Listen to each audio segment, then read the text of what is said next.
Okay, I want to talk about decompression melting. Basically, how does the mantle melt, the mantle of the Earth? And for the most part, the Earth's mantle is actually solid. It's in the solid state, but somehow we know it actually melts because we see volcanism rising at the surface at, say, mid-ocean ridges, subduction zones, above subduction zones, in interplate settings above plumes. So how do you melt this solid rock? So the way to think about it is if you were to look at the temperature versus depth for the Earth, the two relevant lines that you want to think about, one is the solidus of the Earth's mantle. That is the melting point of the mantle made out of peridotite as a function of pressure. Because the Clapeyron slope is positive, as you get higher and higher pressure, to melt the rock, you have to increase the temperature more and more. So there's this positive slope. Okay? So if you're to the left, or on the cold side of the solidus, you'll be solid. And if you're on the right or the hot side, you'll start to melt. Okay? So in order to get melting in the mantle, one of the dominant ways is basically going from the solid side down here over to the molten side to the right. And you can do that either by isobarically increasing the temperature, so same pressure, just increase the temperature, or you could actually take a rock and at depth and bring it up towards the surface without changing the temperature too much, then you cross the solids. Okay, and that's what we would call decompression melting. So the Earth's mantle is undergoing solid state convection, and that is a thermal buoyancy driven form of advection. And we talked about this before when we talked about the Rayleigh number. But when you have this advection, upwards advection by thermal buoyancy, the idea is that your hot mantle is got so much thermal buoyancy that it's rising so fast that it cannot lose any heat to its surroundings by conduction or thermal diffusion. If it went really slow, it would cool off, lose its thermal buoyancy, and then sink. Okay, so the fact that it's rising indicates that it's going fast enough that it's not losing its heat. And so we, when you don't lose any heat going up, we think of this as an isenthalpic process. And if we do it reversibly, then this is an isentropic process where the entropy change is zero. And if you don't lose any heat, you might think, well, you just take a blob of material, bring it up to the surface, and it shouldn't change its temperature. But in fact, it actually changes a little bit because your rock will actually expand and do work on the environment. And in that process, it loses some of the internal energy within itself. Okay, and that causes a slight decrease in temperature. Not much, but a small one. So this concept of the rise upwards without losing heat is called adiabatic decompression. And the temperature drop is fairly shallow, so fairly low, so the temperature gradient is shallow, shallower than that of the solidus, this blue line, and therefore you can easily cross the solidus just by bringing something up in pressure. Now the converse is also true. If you push something downwards or increase the pressure, it becomes harder and harder to melt. So you can freeze things by increasing pressure. You can melt things by decompressing.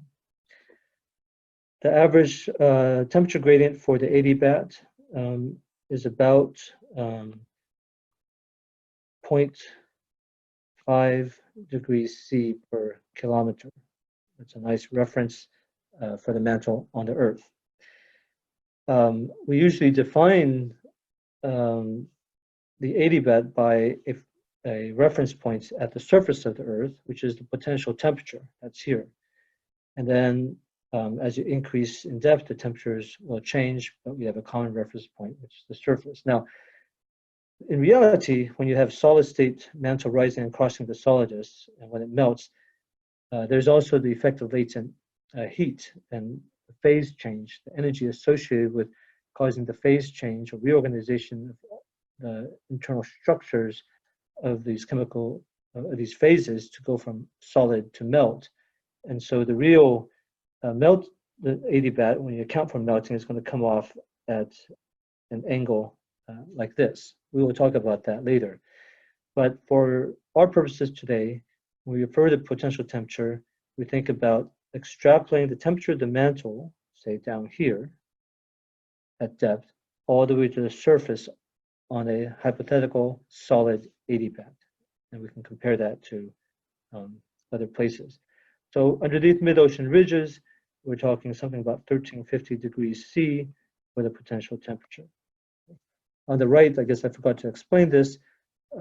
This is a cartoon of a mid-ocean ridge setting, and it's spreading passively by the slabs pulling it at a current plate velocity, and this causes mantle to flow upwards and then sideways. This is schematic streamlines for that.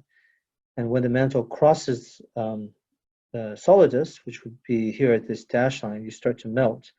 As it goes and turns horizontally, you stop melting. So in this very simple scenario, without any effects of pressure gradients, you get a triangular melting regime. And it's in this region where, let me do this, in this region where you get melting. And all those melts are somehow focused to a small region into the axial valley of the mid-ocean ridges to form the oceanic crust, which is about 7 to 10 kilometers thick throughout most of the ocean basin. Okay. So what I want to do today is really talk about how do you get this 0.5 degrees C per kilometer, the slope of that adiabat, how to derive that.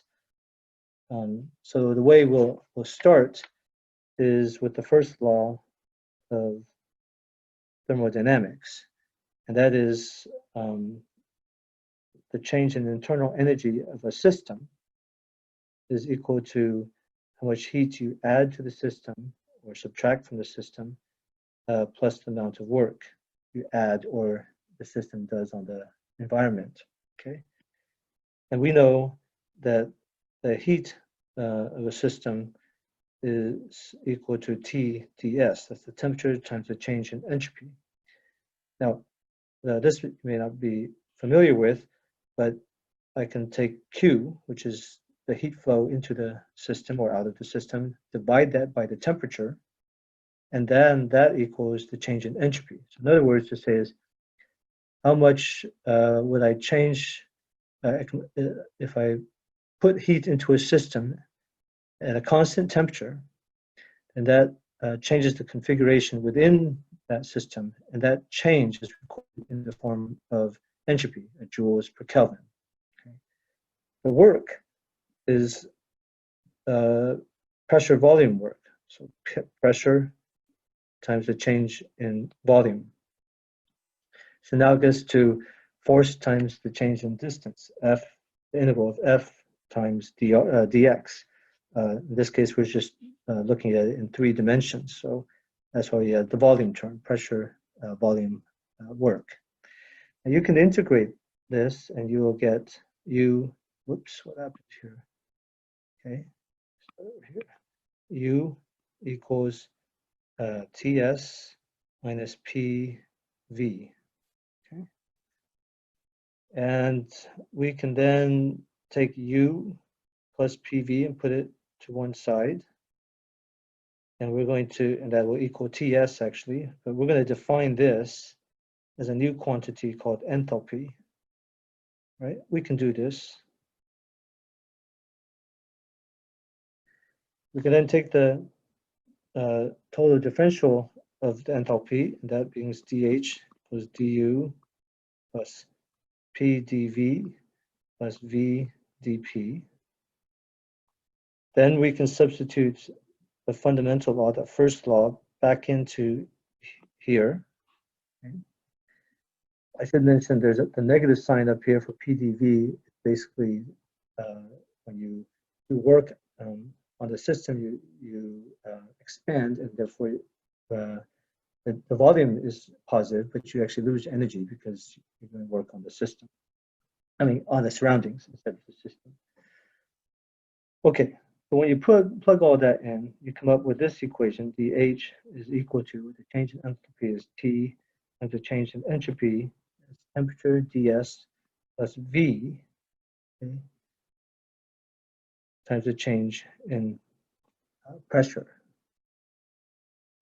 And now you can do some mathematical tricks. This quantity right here, you can think of as, well, let me just write out whole. dH is the partial derivative of H ds at constant P, which is ds, plus dH dP at constant S times dP. And that would equal the equation I just had there, which then means that T equals partial dH ds P, and V is equal to dH dP S. Okay. So these state variables, temperature, volume, they are related to the other state variables by these partial derivatives. Let me go back and just remind you that the first law of thermodynamics basically tells you what the effect on internal energy is by adding heat and doing work on or by the system. H, the enthalpy, is equivalent to the internal energy plus the pressure volume term, or work. So this right here, let's come back to here, are important quantities. Now, there's another mathematical trick, is that the cross derivatives, in fact, in these total differentials are equal. That is, you could write this, dP, dH, ds, ps must then equal ds, dH, dP, sp. That looks quite complicated, but remember that dH, ds, dH, dP are given over here. So then this becomes dt, dP, s equals dV, ds at constant P. And this subscript quantity, this S, means that we're looking at the temperature pressure gradient as a function of constant entropy. And if you go back to here, look at that term. When I say something is adiabatic, I actually mean that Q equals 0. But Q is defined as TdS. So therefore, in a perfectly reversible system, we can look at an adiabatic system where ds equals 0, or basically we're looking at a condition where we're interested in the temperature pressure gradient, or how temperature and pressure changes at constant entropy. Okay, and so that's the quantity we want. Now, I can then take this equation, dV ds, which is something that's rather unfamiliar to me and probably to you. But you can make this trick by doing this, right? Constant pressure, partial derivatives. Okay, this right here on the right is equivalent to what's on the left, because if I multiply these, the dT's cancel out and I get dV ds, right? But these quantities we know a little bit better. You know, dV dt at constant pressure is basically the thermal expansion effect. That's like, how does the volume change when you change the temperature? Well, that, of course, is going to scale with the current volume, right here, times this alpha, which is the thermal expansion coefficient, and has units of 1 over K. The change in entropy is a function of temperature. So I flip this guy over, okay, constant pressure is equal to Cp over T. Okay, and the heat capacity is joules per Kelvin, and then divided by temperature. And joules per Kelvin is like how much energy does it take to change something by a substance by 1 degree. Okay, this is not an intensive property; it's an extensive one because it's the total joules to change any volume by a degree. All right, and you can get this by recognizing, if you recall, that Cp is also related to just taking Q, dQ. How much heat does it take to change the temperature of the system? Well, it's Cp times dt. Okay, that's how, and dQ is equal to TdS, and this is how you're going to get Cp over T. So I can plug these all back into here, and then that ends up giving me dt, dP, temperature gradient, constant entropy is equal to alpha times V T over Cp. Okay. Alpha thermal expansion coefficient, V is the volume of my system, temperature, and then the heat capacity, joules per Kelvin. Now, what I'd like to do is convert this into something a little bit more useful. And what we're going to do is recognize that we have this quantity density. Now to go over here, density is equal to the mass divided by the volume. Okay.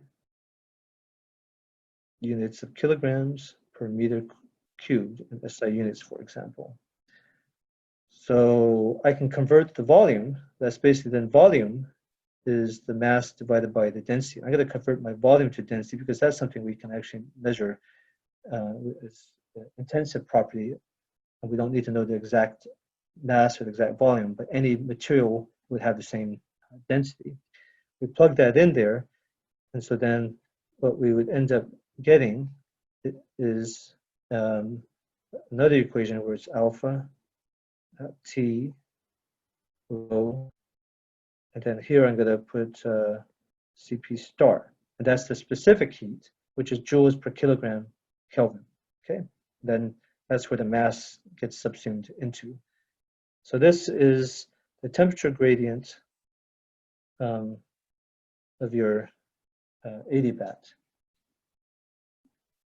And you can plug your numbers in, and you should be getting something about 0.5 or so degrees C per kilometer. Now, of course, the units here are in pascals and pressure. So if I want to convert to kilometers, I have to then do something else. I have to look at how pressure changes with depth. And I can look at dP, right, is equal to rho G times the overburden, that is dZ, okay, if Z is depth. I plug this in for dP over here, right, over here. This is a simplification because it assumes that rho is constant with pressure. So you can only do this for a certain range in depth or pressure. You'd have to keep iterating to get it to extrapolate it further down. I kind of ran out of space, but what you'll then get is the temperature gradient as a function of depth for constant entropy, or this would be an adiabatic process. That'll be alpha G. Now you got gravity in there and Cp. Okay, and the density actually cancels right there. Looks a bit messy here, but focus on this. So one thing I want to note is that gravity gravitational acceleration, g, meters per second squared, 9.8 meters per second squared on Earth, is sort of important. In this equation here with pressure, we don't worry about the gravity. But if you go to another planet with different gravity, then the temperature gradient as expressed in terms of depth instead of pressure would be very different. Okay, so a large planet with high gravity would have a steeper temperature gradient, and a small planet would have a very low temperature gradient. Basically, temperature doesn't change much with adiabatic decompression.